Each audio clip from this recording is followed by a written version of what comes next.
FBI news. Book launches. Kira Davis, Andy No, Greg Price has a jaw-dropping story. We are going to have fun tonight on I'm Right.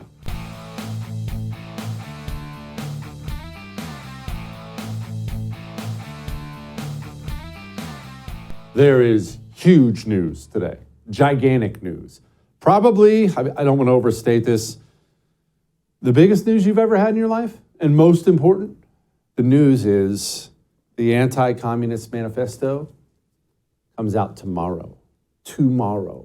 Now is the time to pick up your copy. You want the history of all of it? What we're dealing with now in America with all the LGBTQ demon mob crap and Antifa. You want to know how to fight back? There it is. Anti-Communist Manifesto. We even did a little promo with the guy who has a scary voice. Are you tired of watching your beloved nation fall prey to the insidious grip of communism? The Anti-Communist Manifesto by Jesse Kelly is the ultimate guide to fighting back against this destructive force. Discover the shocking truth about communism infiltrating our education system, corporations, and even environmental movements. Unmask the true agenda behind groups like Antifa and Black Lives Matter and learn how to protect the United States from the most malicious enemy. With extensive documentation of past atrocities, you'll see the undeniable danger posed by this ideology. Arm yourself with knowledge and join the fight to preserve the American way of life. Pre-order your copy of the Anti-Communist Manifesto today at jessekellybook.com. Didn't I tell you he had a scary voice? I bet you're buying it now. Now let's move on to some real news. That's real. It is out tomorrow, and thank you to all of you. I understand the sales are great, thank you. But there is actual real news now. The FBI. Now, just to recap where we are with this FBI document, you've seen a lot of Comer on stage or on TV. You've seen a lot of Comey. You've seen a lot of Christopher Wray. You've seen a lot of Jim Jordan. There's so many subpoenas and things going on. It's hard to keep track of what's going on. So let's just make sure we're clear on this story. An FBI whistleblower came forward. And what this whistleblower said was the FBI is in possession of a form. What is on this form? Well, an informant brought information to the FBI that laid out, allegedly, in detail, the crimes of the Joe Biden crime family. Now, Joe Biden has a crime family. He does. That's why they have all these different LLCs set up that receive large amounts of money from foreign corporations. That's a crime family. You don't do that if it's legal and legitimate. The Biden family is a crime family who's used Joe Biden's position to enrich Joe Biden and the whole family. That's what they've done. That's a crime. They are a crime family. Allegedly, this form lays it out in detail. It's not, Joe Biden's a criminal. Apparently, it's detailed. The payments to everything is detailed. GOP finds out about this because of an FBI whistleblower. GOP comes forward and tells the FBI, I'm going to need that form. Now, remember, allegedly, the FBI is underneath Congress, right? But the FBI says, nah, can't have the form. GOP says, okay, well, here's a subpoena. Now you're giving me the form. Now, this is the part that's a little bit disheartening. The FBI says, oh, wow, that's a nice subpoena you got there. Anyway, still can't have the form. What does that tell you about who's underneath who? So, of course, the FBI, the system, I shouldn't just boil this down to the FBI, the system itself has come out, this is what the system does, our corrupt system of government. They've locked shields in defense of the FBI. You got James Comey all over TV lying like this. Well, it will change. The FBI will be fine in the long run. This fever around Donald Trump in the MAGA world will eventually break, but it's become somehow a nutty article of faith that the FBI is out to get Republicans. If you'd asked people 20 years ago whether that would someday be the accusation, they'd say that's nuts. It's nuts, but it will pass. You were a Republican most of your life, but voted for, and you may still consider yourself one, but voted for Biden in 2020. Do you intend to vote for him again, or is there anyone on the Republican side you might consider if it's not Trump? It has to be Joe Biden. You've said that Trump poses a near existential threat to the rule of law. But tell me a little bit about the specifics of what he could try to do. What do you mean by that? Well, think about what 4 years of a retribution presidency might look like. He could order the investigation and prosecution of individuals who he sees as enemies. Wow. He could order the investigation and prosecution of his political enemies? Can you imagine what it would be like in America if the President of the United States directed the legal system to prosecute and investigate his political enemies? Imagine how shocked the January 6th prisoners will be to find out that that's something that might happen in the future. Anyway, let's finish up this story on the FBI form really quickly.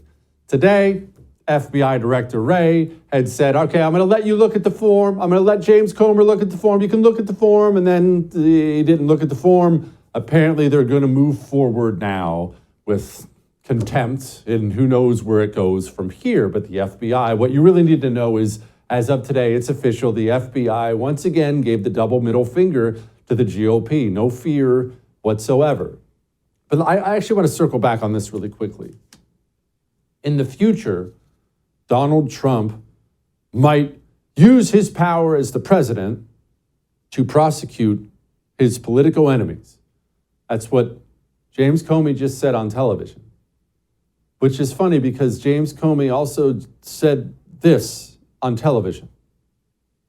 I mean, it's this crazy world that Donald Trump has dragged this country into, but he could be wearing an ankle bracelet while accepting the nomination at the Republican convention. And could be wearing an ankle bracelet and be elected in November. Yeah, we could have, it would be rejected if you put it in a script for a show, but you could have a president who is potentially incarcerated when he's elected president. What do you think that was? That was a threat. And that was, it's really clear you understand this. That wasn't fodder for cable news. It wasn't James Comey just trying to hype things up. That was a threat. It was a warning. And it was them telling you what's coming. I know this hurts to hear. It hurts to say. I don't celebrate it. It's a despicable state of affairs for our country. But you need to start prepping yourself for what's coming legally for Donald Trump. Remember what Julie Kelly came on here and said several times? They wouldn't actually put Donald Trump in prison, right? A former president. You don't think they'll go that far, right? I absolutely do. What we have now in this country is an evil system. It's way more than just the media. We make a mistake when we just criticize the media. Yes, the media is a despicable enemy of the people. There's no question about that. But it's way deeper than that. Media, working with the DOJ, working with the politicians, working with the entertainment industry, working with the medical industry, all these industries, the education system, all these industries working together. And right now, always remember this. Always remember, there is a goal right now. They are marching towards it. They're marching towards it quickly, and it's going to affect you and everyone you love. The goal is to turn opposition to Democrats into being an enemy of the state. The goal is to make you and your beliefs and your desires an enemy of the state. Why is that their goal? Because once they achieve that, then they can justify sending state power to your door. If you don't believe me, go ask some of the pro-life activists who've had FBI SWAT teams show up for reading Bible verses in their home.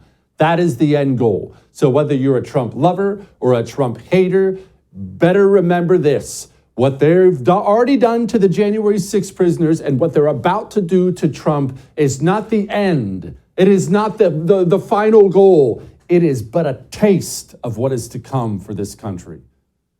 It's part of the reason I wrote the daggone book, to let us know a way to fight back.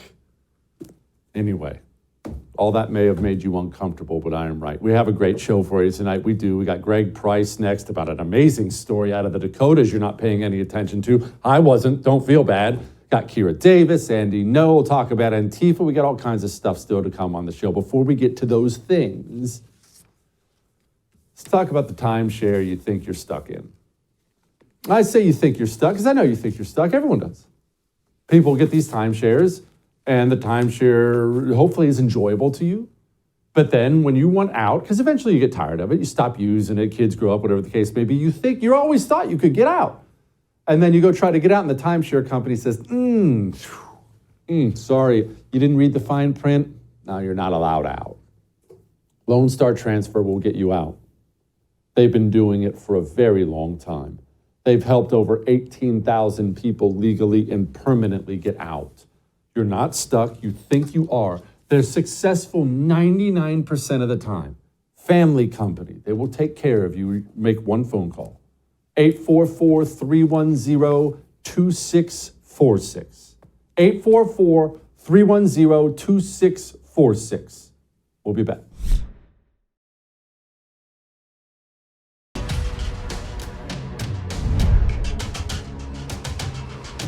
There is a story out there, and it's gigantic. It might be the biggest story out there right now, and nobody's talking about it. And joining me now is my buddy Greg Price. We're going to talk about it. He's the communications director for the State Freedom Caucus Network. Greg, now I woke up today under the impression that the biggest story in America was that my book is coming out tomorrow, but now I find out there's something bigger than that. How can that be? Yeah, Jesse, private property rights are under attack in South Dakota, and it's probably the worst attack on private property rights we've seen in a very long time. What's happening is a company called Summit Carbon Solutions is trying to build a 2,000-mile carbon capture pipeline that will travel from ethanol plants in Iowa, carry liquid carbon underground, and sequester it under the ground in North Dakota. And the reason they want to build this is because it will lower the carbon footprints of these ethanol plants in Iowa. And so this is happening, and in order to build this, Summit Carbon Solutions has filed over 80 eminent domain lawsuits against landowners in South Dakota. You know, small town farmers, people whose land has been in their families for generations are now facing the loss of it in order to build this pipeline.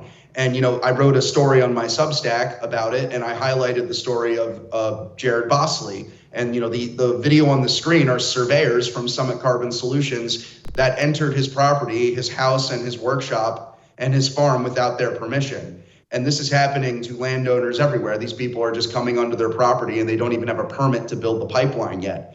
And, you know, you recall a couple years ago, probably the story of the Dakota Access Pipeline and the Standing Rock Sioux protest against it. That pipeline didn't even travel on tribal lands. They weren't using eminent domain to build it. And it actually carried oil and gas, which provides economic value to a state, as opposed to just a way for ethanol plants to improve their ESG scores. That's happening, and it's happening all over South Dakota. Not only is nobody doing anything about it, but the elected Republicans in South Dakota are doing nothing about it. And the reason is because this company has major ties to lots of well-connected people in the GOP. Former Iowa Governor Terry Branstad, who is the longest-serving governor in American history, is their senior advisor. The guy who runs their communications is the former chairman of the South Dakota Republican Party, and they were a platinum sponsor of Governor Kristi Noem's inauguration back in January. And back in the legislative session, there were multiple bills to protect the rights of landowners, and they all failed.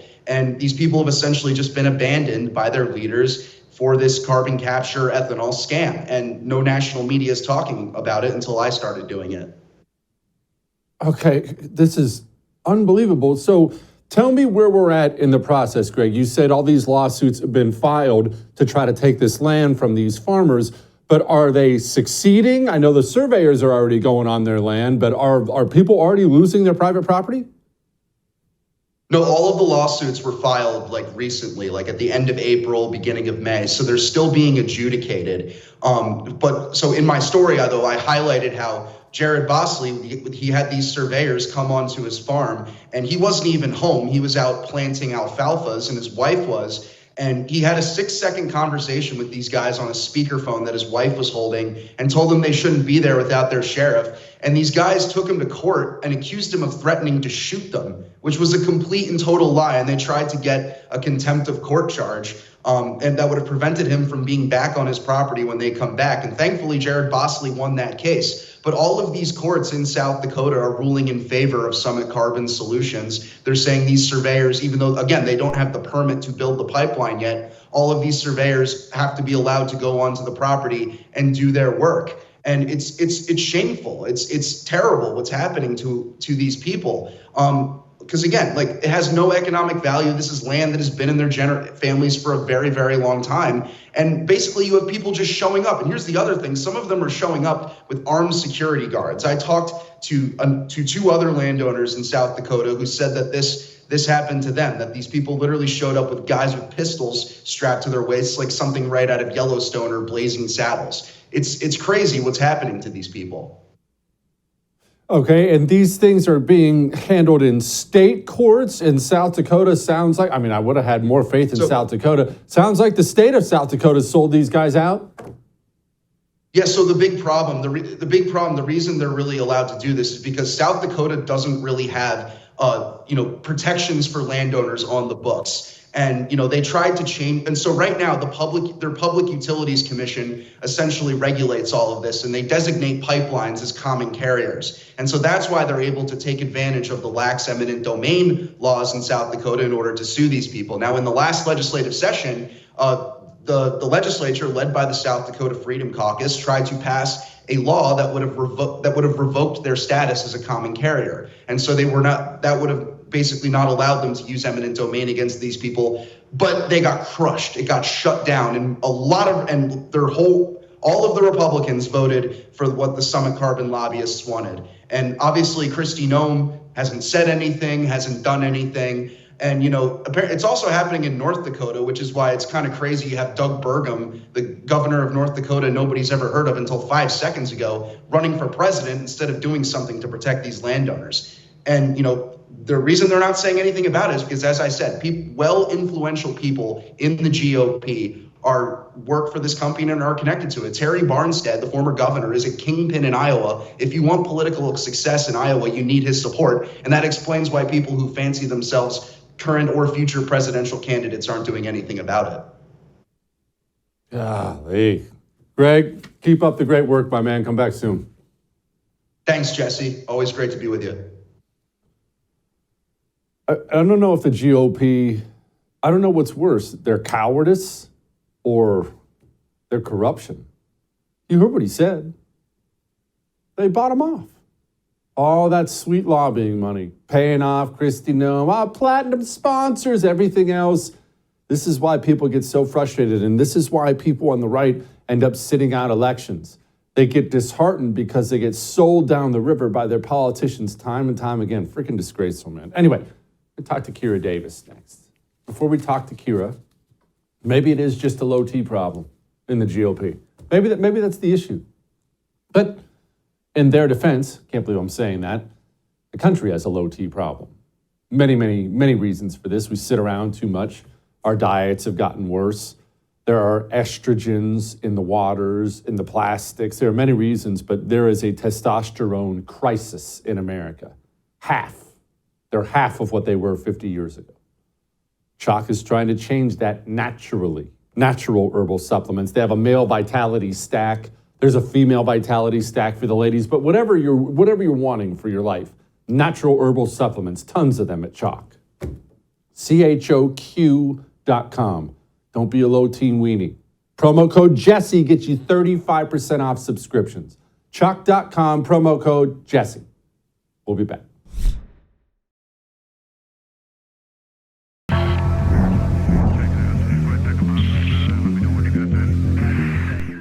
For too long, we've been led to believe that communism is a thing of the past. But the truth is, communism is alive. It's here, and it's infiltrating every aspect of American life. Introducing the Anti-Communist Manifesto by Jesse Kelly, the practical guide for patriots ready to defend our nation from its most dangerous enemy. Discover the shocking extent of communist infiltration in our education system, their alliance with American corporations, and the twisted truth behind environmentalism. This eye-opening book exposes the true face of communism and empowers you to fight back. Join the fight for freedom. Pre-order your copy of the Anti-Communist Manifesto today by going to jessekelleybook.com.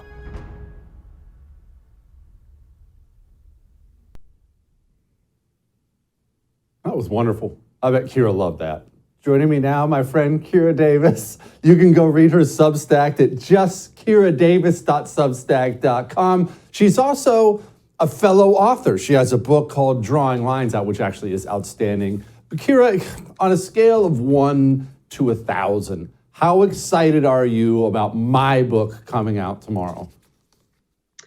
I'm excited on the inside. I know it doesn't look like it. I'm excited on the inside, Jesse. On the inside, I think it couldn't have happened to a better person. On the outside, I know you're sufferable for the next few months. I will. Look, I feel like we're kindred spirits now, Kira. You have a book and I have a book. No, in all seriousness, I do really like Drawing Lines because it gives people some kind of a blueprint for what they should do. Will you talk about that? Because people want to know what to do. They don't want to just know that everything sucks. They're aware everything sucks. What do they do about that? Talk about it. Yeah, and I wrote it because I think we all felt a little, some of us a lot, helpless after 2020, and particularly coming through the pandemic. And I know there are a lot of people like me who are like, I never want to go through this again. You don't want to run for office. You don't want to do the myriad of big things. You're not a millionaire, so you can't donate to all of these causes. But I talk about how important it is to be involved in the cultural space wherever you are, because you are the culture. Society is just a mix of individuals. And so you may not think that your role is important, but it really is important. You are the culture right where you are. So I talk about how conservatives have really left the culture behind because we found it so distasteful. And instead of sort of retreating into our own quiet spaces, what happened was we left a vacuum, and space abhors a vacuum. And so the progressive mindset filled that vacuum. And now that's what we're battling against. But I don't think it's too late to get in on this battle. And so I wrote this book I love how you put it, Jesse, to give people a blueprint for what you can do right where you are today, right now. I'm not asking you to go run for the governor of your state or go run for president. I'm just saying from your living room, from your school board meeting, from your workplace discussion, there's a lot of things you can do where you sit to help advance sanity in this culture. Wow. You don't have to be a world famous author like me in order to do something. But in all seriousness, people do feel separated from the solutions. You know, I just want to support this guy for president, or I want to write my congressman or something like that. When we have to realize our community is what matters, Kira. People will fight all day long, Trump, DeSantis, all this other crap, but their own town sucks. Their school board sucks. Their city council sucks. Their board of supervisors suck. They got commies waving penises in their kids' faces in the public library, and they got a Trump bumper sticker on. It's not how we should win. It's not how they won. That is an excellent point. It's not how they won. And as a matter of fact, one of the big things I talk in my book about is education, and how wrestling back the education system is going to be really important. And I'm sure you talk about it too in your book, Communist Manifesto. The idea that the progressives have been playing the long game, and we really haven't. And one of the things we need to do is really take seriously this education battle, because culture is formed, right? Culture is informed. And so we have to realize we're not just educating to the next semester or the next year. We're educating to the next generation, and that's the next generation of voters. So progressives have had a stranglehold on education in this country for 50, 60, 70 years now. And so it should be no surprise that we're churning out voters who can't tell you what a woman is, or who think it's okay for grown men dressed as women to read to small children in the classroom. You know, these people are voting for that because they've been educated that way from the start. And so how can the GOP or any sane candidate expect people to come out of the public education system educated on the mechanics of our republic and educated well enough to vote in the best interests of our republic. So not only do we have a cultural battle right where you are in your space, your library, your school, we also have a battle to wrestle back education so that we are playing that long game. And it might not turn elections over in 2-3 years, but we're playing like the progressive played. We're looking down the road 20, 30 years to ideological supremacy. That's a fact. I love this quote. It's one of my favorites. Education of the nation's youth is the linchpin of the communist efforts. The communists knew he had to adopt the mindset of Joe Biden looking for someone to cuddle with, get them young. If he could do so, he could infect impressionable minds and send them off into the system to do his bidding. Isn't that a great quote, Kira? I don't know who wrote that. Oh, wait, that was me. But that's a really great quote. That's amazing, Jesse. I love that. All right, now, speaking of school boards, this is something that you put your money where your morals are, money where your mouth is, and you ran for a school board. And you brought up the hate people get. And I've tried to prepare people as they get ready to run for local office. People email me all the time, Jesse, I'm running for town council, running for school board. I've tried to prepare people that it gets nasty. The local races are the nastiest races because it's your community. You're running into these people in the grocery store. You're seeing them in church on Sunday. It's going to get personal and you got to be prepped for it. Talk about it. Yeah, I wasn't prepped for it.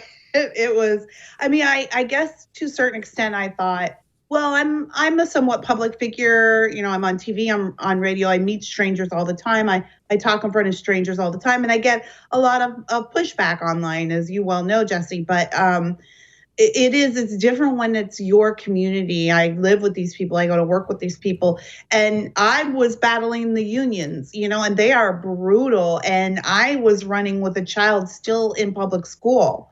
And so I had to really pay attention to what was happening to her at school and if any of the staff or teachers were taking retribution. And the unions had a tail on me. They had somebody who would just follow me around town. And even to this day, I still look over my shoulder. And it's no wonder that so many people don't run. It is a bit scary. You have to know, you have to feel a conviction to run. Also, what I learned, though, is the reason good people don't run is that good people don't stand by them when they run. I think that's a big thing, too. We're so fickle. I mean, even look what's happening with the primary race now and Trump, DeSantis, and the way ugly people are getting so ugly online. We're so fickle as voters. Even as conservative voters, we like to think we're a bit superior, you know, with our logic. But it's the same way. Something comes along. It's one little social hit. It's one little, well, I don't like this thing about this person. And then we totally abandon the idea of that candidacy. We fall prey to the tactics of the other side as well. And I noticed that even, you know, I can remember one of my fundraising events. One of my supporters organized a snow cone truck out in the parking lot in front of a park, a local park, a snow cone truck, come by, meet the candidate. Well, the teachers unions heard of it. So they quickly organized, well, the PTA did, because your PTA is liberal, everybody. You want to know what you can do right where you are? Join your PTA and stay in the PTA.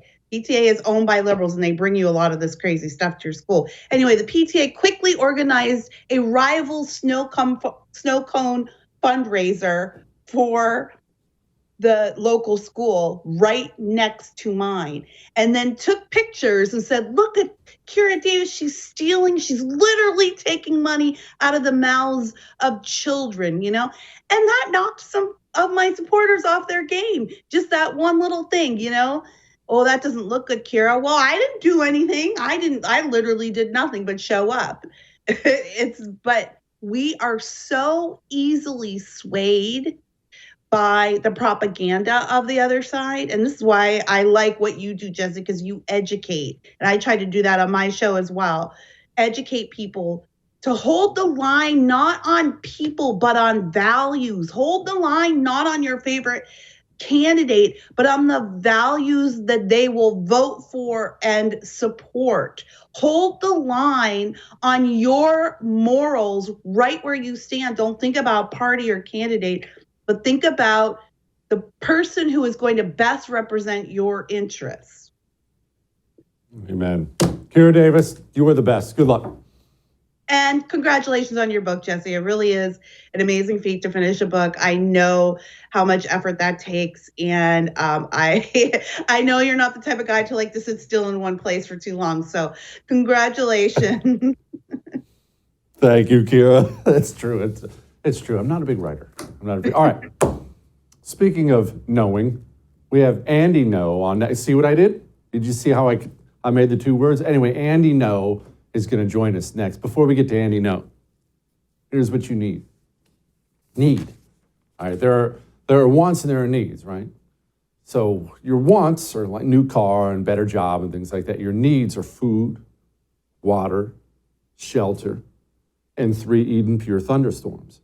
I think I've read that somewhere. Anyway, Eden Pure Thunderstorm, it's the thing that you plug into your wall, just this little black box, and it'll run. You'll barely hear it, but it's cleaning your air constantly. It cleans it to the point it'll take the smells out of your air, not cover them up. I'm talking cooking smells, pet smells. It'll take away the smell of your Christmas tree.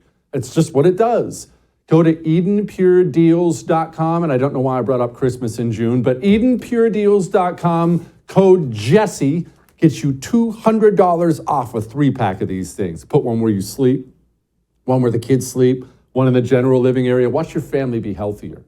EdenPureDeals.com, code Jesse. We'll be back.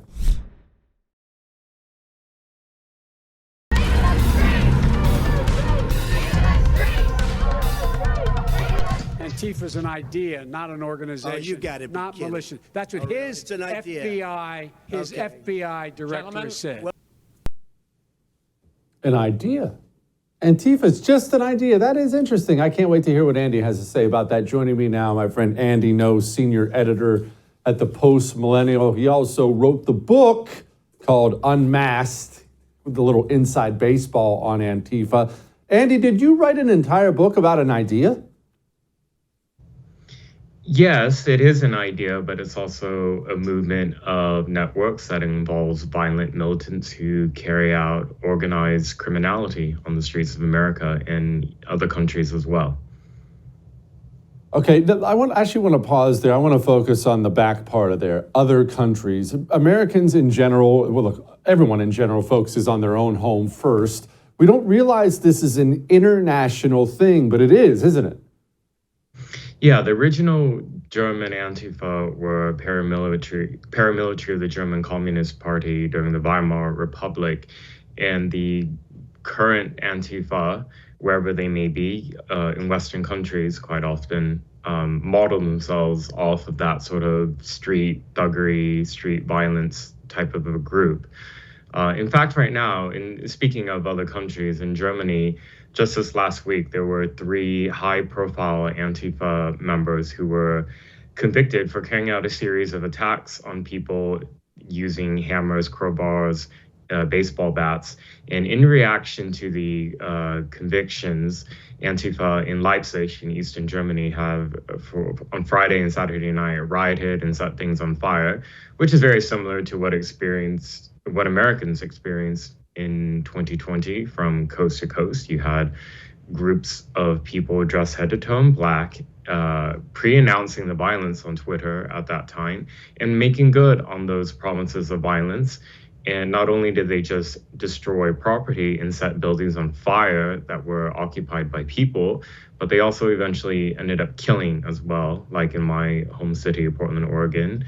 One self-described Antifa member who left behind a manifesto carried out a shooting of a Trump supporter and then went on a run and was hunted down by a federal task force and died in a shootout in Washington State.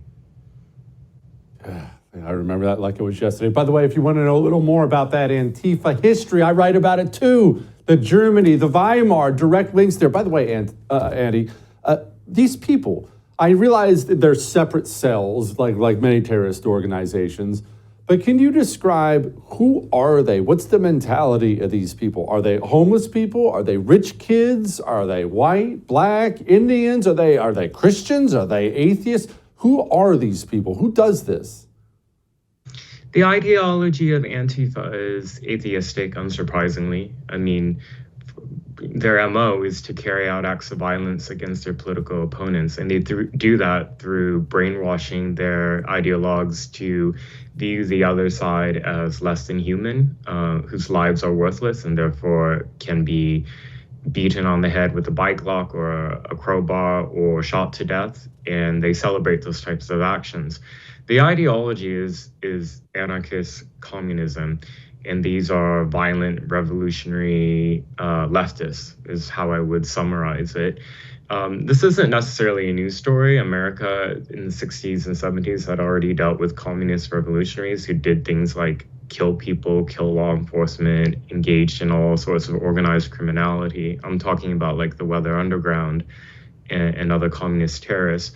But I mean, what happens often is, not often, actually every time, is that with these far left extremists, they are welcomed back into a mainstream polite society. So in the case of the Weather Underground members, after they were targeted by the FBI, convicted, sent to prison, some of them escaped abroad. I'm thinking of like Assata Shakur, who was a member of the Black Liberation Army who fled to Cuba and still wanted today and is a hero to Black Lives Matter.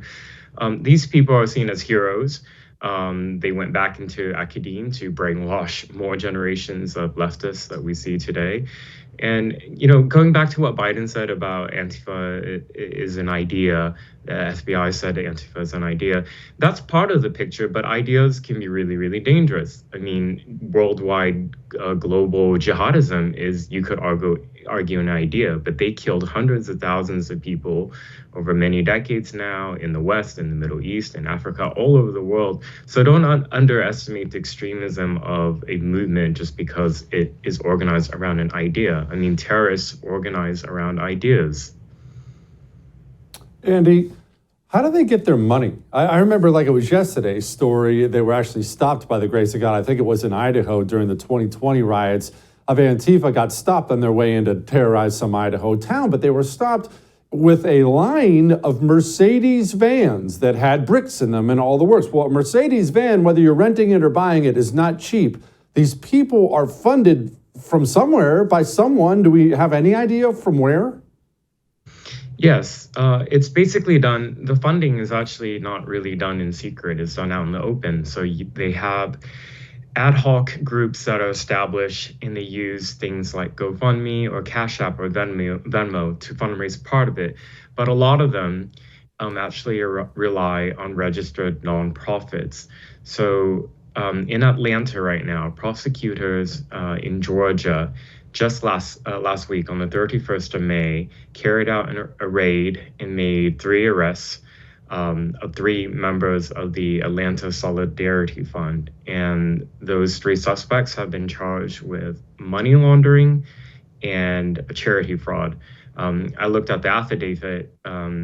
Prosecutors alleged that they did money laundering in the tens of thousands of dollars. Now, this organization is Antifa linked. You can see it all over in their ideology. And they're accused of illegally fundraising support, financial support for the domestic terrorism suspects that were arrested in Atlanta last year and earlier this year. So a lot of this money is funneled through and fundraised through tax-free non-profit groups done right under our noses, often with the blessing of politicians. Politicians, either knowingly or not, will sometimes even promote the links to these extremist groups. Andy, okay, so who's giving to the nonprofits? Is this, surely Soros's fingers are in this thing somewhere. So you have a lot of small donations coming from many people. And I mean, by small, I mean, they're not insignificant. You're looking at hundreds and thousands of dollars being donated on an individual level, which adds up. And some of these nonprofit groups, leftist organizations that have received funding from, let's say, George Soros, or rather his organizations that he funds. How it funnels down to the activists is more so in the form of, well, what's really clear is in supporting the campaigns of really radical leftist district attorneys, who then are part of this apparatus that create jurisdictions that in a way become a bit lawless when it comes to left-wing violence, because the prosecutors are ideologues to so-called progressive causes and will choose to not pursue left-wing political violence. And this has caused so much violence and destruction in cities like Portland or Seattle. I mean, I can go on and on. But the Soros money is just one part of the component. It's a big part because really it's prosecutors who choose really to go after criminals or not, criminal suspects or not. And at least in the case of Portland, during the riots of 2020, there were a whole list of riot-related crimes, felonies, that were decriminalized as an official policy under the leftist prosecutor that came in, Mike Schmidt, who still is in office today. Yeah. Andy, appreciate you, man. Thank you. All right.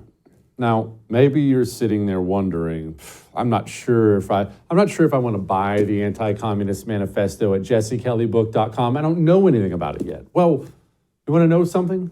You want to hear some reviews and a little lighten the mood? That's coming up next. Now, before we get to that, let's get to this. Let's get to our dogs. Yesterday, we took Fred on a walk, but Fred is a little bit out of shape, I will admit, and he was a little gassed the rest of the day. So Fred just lay there whimpering all day long. Now, we need to get Fred in shape, but the whole family doted on the stupid dog all day long. Why do dogs do that to us? How do they do that to us? I don't know. But I want him to live a long time, I know that. I actually found myself one day thanking him for how much he loves my family. Isn't that pathetic? But that's why we give him Rough Greens, because I want Fred around a very long time. Rough Greens is a natural supplement. Natural. You pour it on your dog's food. It's delicious. They love it. Your dog doesn't get any nutrition from his food. It's all dead. Dog food's dead. But when I give him Rough Greens, I'm giving him life, vitamins, minerals, probiotics, omega oils. He doesn't have digestive problems anymore. They can't get Fred in shape, Rough Greens, but they can make him healthy and he'll be around and live a longer, healthier life. Free Jumpstart trial bags at roughgreens.com/Jesse. Go get you one, all right? Or you can call them, 833-33-MY-DOG. We'll be back.